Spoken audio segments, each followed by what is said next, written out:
IT was one of the worst performing sectors in the year gone by with a cut of almost 25%, but at least 2023 has started on a positive note because the Nifty IT index is already up around 6% and a lot of stocks have actually moved as much as 10 to 15% from the recent lows. The reason are manifold. First up, let me start with the Q3 earnings itself, wherein remember the street feared that there is going to be higher than expected furloughs this time around after the commentary came in from HCL Tech, but that was not the case because the revenue profile of all the companies, whether large cap or mid cap, has been rather strong, and that is something that has supported the sentiment. Separately, even if you look at the internals, attrition is something which has been coming off, and that's been the consensus trend across all IT companies, whether large cap or mid cap. The attrition has fallen by almost 6 to 8% on a quarter-on-quarter basis as well, and that means the supply side pressure is easing both in terms of the wage hike plus the retention cost that the companies were dealing with, and also the subcontracting cost will come down. And as a result of that, the margins are expected to improve for all of these companies, and that is also what trickled in as far as Q3 is concerned. Even if you look at the deal pipeline, the deal bookings this quarter were rather strong. In fact, for Infosys, it was at 8-quarter high. For a lot of other companies, it was at record high levels, specifically from the mid-cap segment. And that tells you that nervousness around order booking was a lot overdone in the sector, because at least in Q3, the deal signings were happening. Yes, there has been commentary from a lot of managements talking about various verticals like BFSI, insurance, mortgage, as well as high tech, which have seen a bit of a slowdown. But they are saying it's just a bit of delay in decision making and not necessarily a huge cut coming in as far as spending is concerned. We were, of course, expecting a lot more clarity to come with respect to CY23 budgets.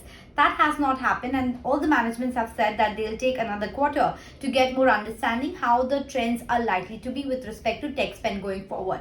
However, having said all of this, these concerns were already priced in given the deep corrections that we had seen last year as far as IT counters are concerned, and the valuations had become a lot more comfortable. So there was a case to be made that when the earnings are a tad bit better than expectation, there will be a rebound, and that's exactly what has played out. In fact, let me run you through some of the numbers as well. If you look at Wipro, it's 9% off the lowest point. HCL Tech, which has seen that deep correction on account of the mid-quarter revenue warning that has come, has actually bounced back 28% from the lows, and other companies like TCS, Infosys, etc., even LTTS, LTI, Mindtree, they're all up anywhere between 10 to 20% from the recent lows that we have seen for these companies. Having said that, they're materially off the highest point as well because the multiples had inflated to almost 2 standard deviation higher than the 10-year average.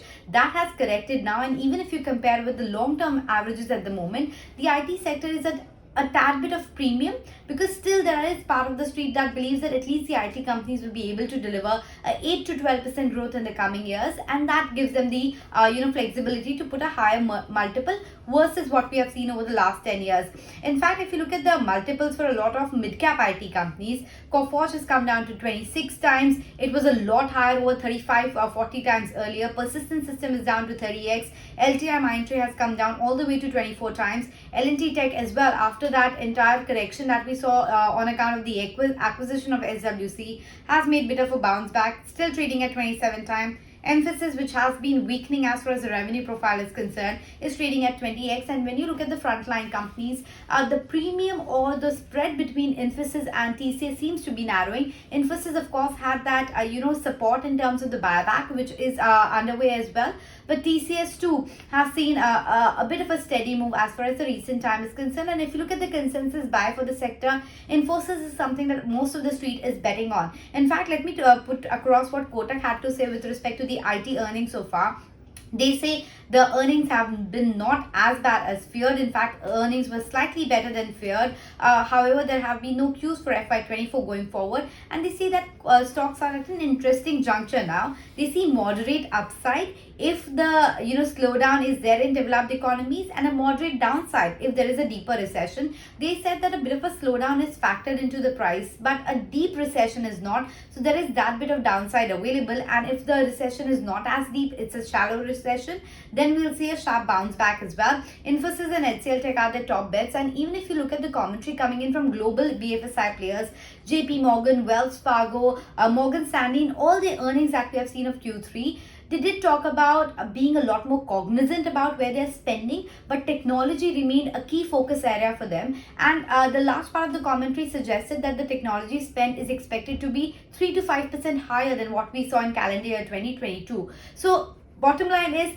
it looks like the valuations are now turned reasonable. There is a bit more clarity as far as growth is concerned, and margin is something that could provide that lever as well on the upside, because that seemed to be improving now.